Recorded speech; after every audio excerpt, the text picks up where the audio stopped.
Chaque année, le cabinet de conseil en stratégie Booz & Co établit un classement des entreprises qui innovent le plus. On va décortiquer ce classement ensemble avec Benoît Romac, associé chez Booz & Co.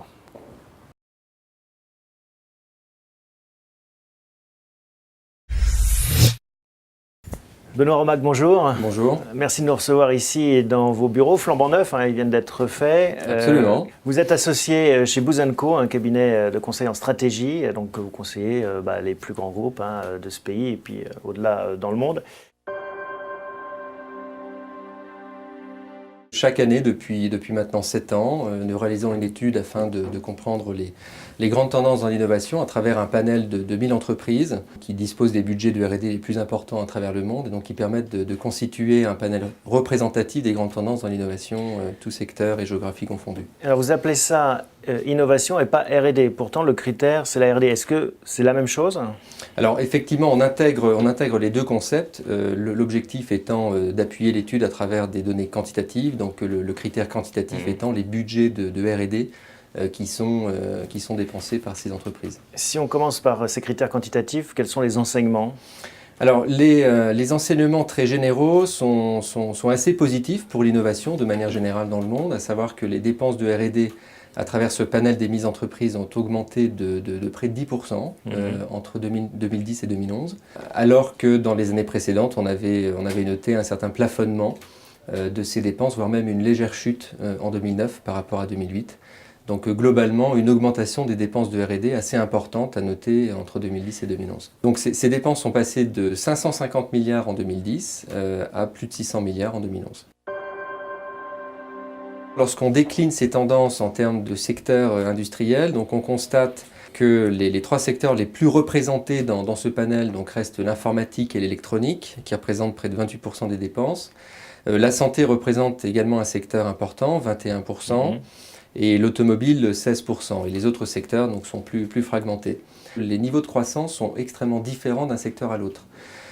Par exemple, ce sont les secteurs de l'informatique et l'électronique ainsi que l'automobile et le secteur des industrials qui ont donc fait l'objet de la croissance la plus forte au détriment par exemple du secteur de la santé où en revanche donc la croissance a été beaucoup plus faible. Et est-ce que c'est parce qu'on dépense beaucoup d'argent qu'on innove au final ?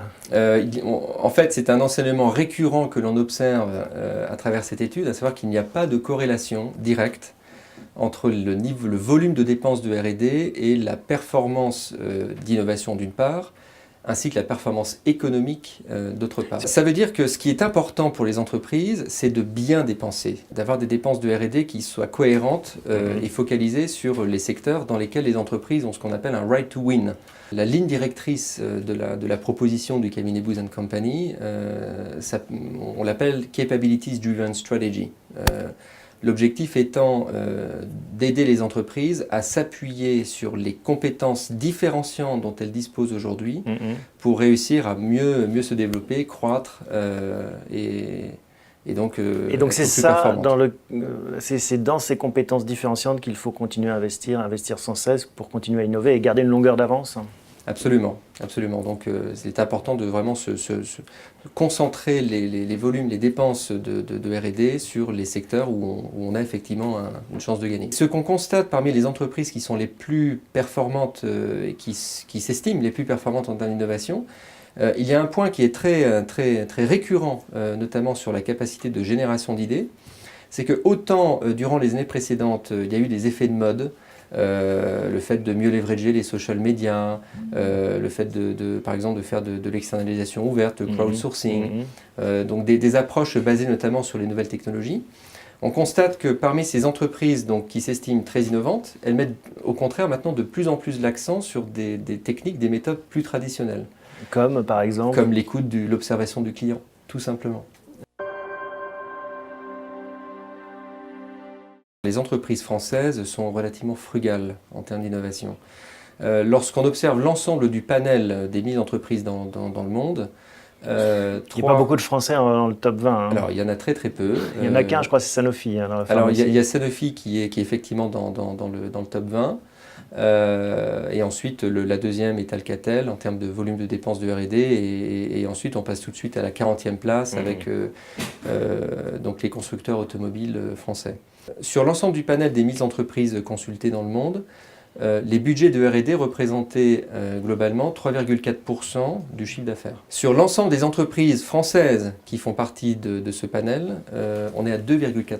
Donc il y a globalement une capacité d'investissement dans l'innovation et une volonté d'investissement dans l'innovation moins forte, ainsi que probablement aussi une efficience aussi dans les processus d'innovation qui est assez particulièrement forte en France. À savoir que les entreprises sont frugales, mais globalement on compense par du talent en fait. On n'a pas de pétrole, mais des idées. Tout à fait. Mais néanmoins, il y a quand même un problème structurel dans la capacité. Et qui se dégrade. Qui se dégrade, non, qui reste relativement stable. Mais cumulé sur plusieurs années, un point de retard, ça fait un gros retard après 10 ans. Ça fait un gros retard effectivement après 10 ans. Et l'innovation pour une entreprise ne se limite pas aux équipes de R&D dont elle dispose en interne. Elle doit aussi s'appuyer sur un réseau global, y compris avec donc les instituts de recherche et les universités publiques. Le problème dans ce vivier de compétences, de talents, c'est qu'il est extrêmement fragmenté, extrêmement pauvre. Les pôles de compétitivité, c'était pas censé justement corriger les pôles de compétitivité étaient censés corriger la tendance. Le problème, c'est qu'on a constaté qu'il y avait quand même un certain émiettage et surtout un manque de suivi dans l'utilisation des fonds qui ont été dédiés donc aux pôles sélectionnés. En fait, on n'est pas allé jusqu'au bout de la validation, de la conversion de ces fonds dans des idées innovantes mises sur le marché et qui génèrent de la valeur. Et au sein des entreprises, est-ce qu'il y a des leviers? Parce que bon, ça dépend finalement peu d'elles, c'est l'écosystème public.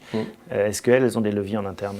Lorsque l'on observe les sociétés les plus innovantes, l'étude également recense ce panel d'entreprises perçues comme les plus innovantes par l'ensemble des acteurs de la chaîne de valeur. Donc on retrouve par exemple des entreprises comme Apple, Google ou 3M qui font partie du top 3 et qui, lorsqu'on les compare en termes de niveau de dépenses de R&D par rapport aux entreprises de leur secteur, en fait dépensent moins de R&D bien qu'elles soient plus innovantes. Alors Toyota est sur la première marche en termes de volume de dépenses. Toyota fait également... C'est pour ça qu'il n'y a pas Apple dans le... Alors Apple, en termes de volume de dépenses, étant effectivement bas dans le classement, ce qui est évidemment une excellente nouvelle pour eux. Toyota fait également partie du top 10 des entreprises les plus innovantes. Certes, ils dépensent beaucoup, mais en ratio de chiffre d'affaires, ça reste quand même une entreprise efficace.